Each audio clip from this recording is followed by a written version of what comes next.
6h13, bon réveil à tous. Vous êtes bien sur RMC. Le monde entier a les yeux tournés vers Rome ce matin au lendemain de la mort du pape François des suites d'un AVC à l'âge de 88 ans. Et nous sommes en ligne avec Monseigneur Bruno Valentin. Rebonjour. Bonjour Charles. Évêque de Carcassonne et de Narbonne, les hommages se multiplient depuis hier, on le disait, les cloches de Notre-Dame, la tour Eiffel éteinte cette nuit. Les mots de nombreux chefs d'État, signalons Emmanuel Macron, qui a salué hier la vocation d'un homme qui tout au long de sa vie s'est battu pour plus de justice. Vous êtes d'accord avec le président, Monseigneur Valentin? C'est ce qu'on retiendra avant tout du pape François?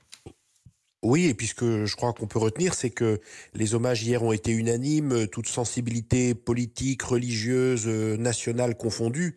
Et dans le monde comme on le connaît, c'est rare, hein, une telle unanimité.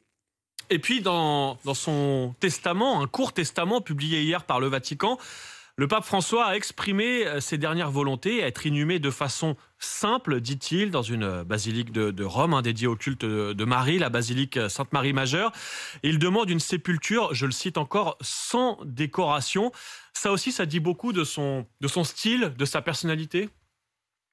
Oui, il y a toute la personnalité de François dans ce choix original d'aller se faire enterrer à Sainte-Marie-Majeure, qui est une des plus anciennes basiliques de Rome, où sont conservées à la fois une icône à laquelle il était très attaché parce qu'il allait prier devant avant chaque départ en voyage et à chaque retour de voyage.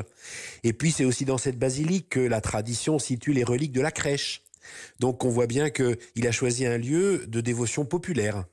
Et alors, quelle était sa relation à la France? Depuis ce matin, je vais vous le dire, Monseigneur Valentin, on a beaucoup d'appels des Bouches-du-Rhône, de Marseillais qui ont été très fiers de la visite du pape François à Marseille, qui saluent la ferveur. À l'époque, on se souvient aussi de son voyage en Corse, mais en même temps, beaucoup disent qu'il n'aimait pas vraiment la France, qu'il avait une relation ambivalente à notre pays. On a beaucoup commenté son absence à la réouverture de Notre-Dame, par exemple. Il y a un paradoxe dans cette accusation, si je puis dire, parce que aucun pays en dehors de l'Italie n'aura été visité plus que la France, au final. Strasbourg, Marseille, Ajaccio, il sera quand même venu 3 fois. Et je vais vous raconter une anecdote que je tiens de source sûre, parce que j'ai plusieurs amis qui travaillent au Vatican, et il y en a un qui a eu l'occasion de lui poser la question, de lui dire mais pourquoi est-ce que vous boudez la France, pourquoi vous venez pas? Et le pape lui a répondu, mais en France vous avez déjà tout. Vous avez l'histoire, vous avez les saints, vous avez le patrimoine. Qu'est-ce que vous voulez que je vous apporte de plus? Moi, je vais en priorité vers les pays qui n'ont pas ce que vous avez en France.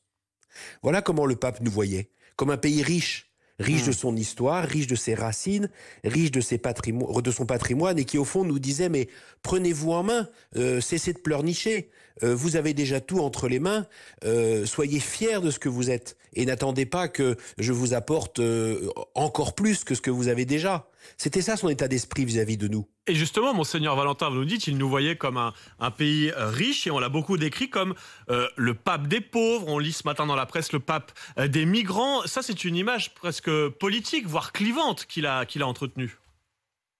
Oui, alors il y avait une continuité dans la pensée du pape par rapport à la pauvreté entre le spirituel, le matériel et le politique.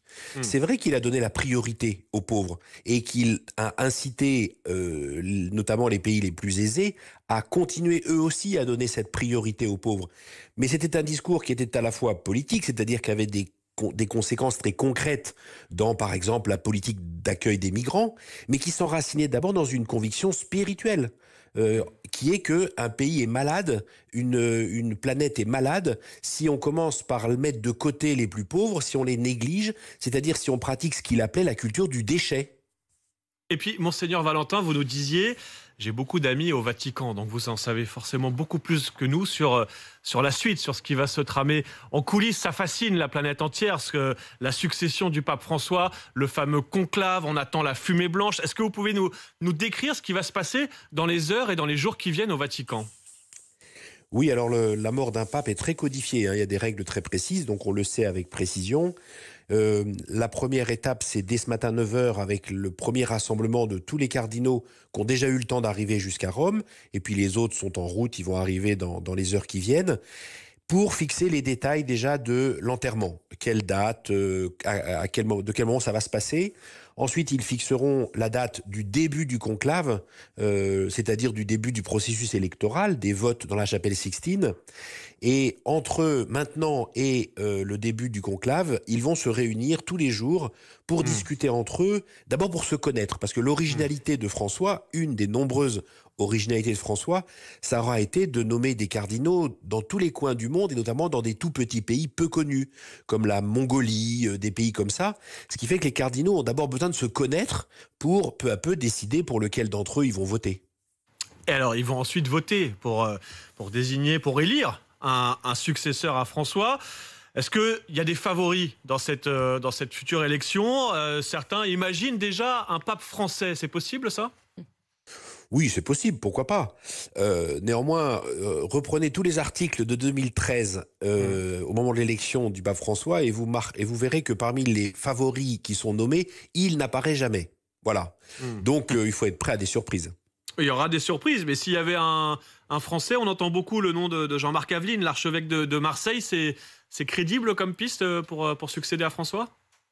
Oui, c'est crédible parce que c'est un homme qui a une grande autorité à l'international, notamment à l'échelle de la Méditerranée.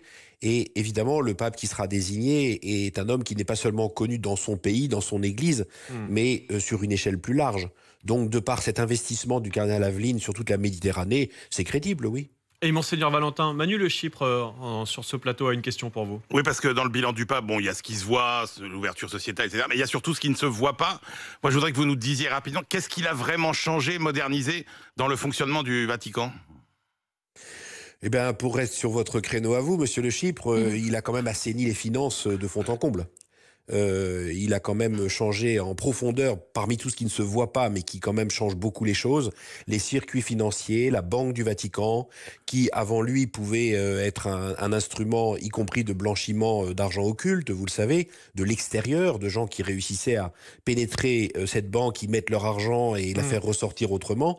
Il a mis complètement à plat les circuits financiers du Vatican et aujourd'hui, les institutions internationales reconnaissent que les circuits financiers du Vatican sont parfaitement clair. Voilà un domaine peu connu, mais où il a fait un travail considérable. Merci beaucoup, Monseigneur Bruno Valentin. Je rappelle que vous êtes l'évêque de Carcassonne et de Narbonne. Merci d'avoir été en direct avec nous ce matin sur RMC.